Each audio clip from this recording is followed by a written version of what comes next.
მოკლედ მე სულ ვხუმრობ, რომ მინდოდა ან მსახიობობა, ან ბიუთი ბლოგერობა, ან რამე, მაგრამ ცხოვრებამ ვერ მომართვა. მომართვა კი 20 წლის ასაკში და მე იმდენი რამე არ მქონდა მაშინ. არ მქონდა თანაგრძნობა, არ მქონდა, ემპათიაც არ მქონდა.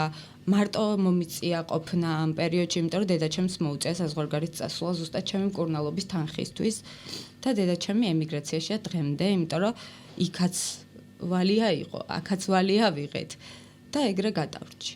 მე მივხვდი, რომ ჩემსავით ძალიან ბევრი ადამიანი იყო საქართველოში, ძალიან ბევრი, ვისაც დახმარება ჭირდება, ვისაც ელემენტარული თანადგომა ჭირდება, თუნდაც ფსიქოლოგიური და ამიტომ გადავწყვიტე, რომ გამეკეთებინა ორგანიზაცია ან საინიციატივო ჯგუფი, არ აქვს მნიშვნელობა. და დავარქვი კავშირი სიცოცხლისთვის, იმიტომ რომ ჩვენი სიცოცხლისთვის ეს კავშირი ძალიან აუცილებელია.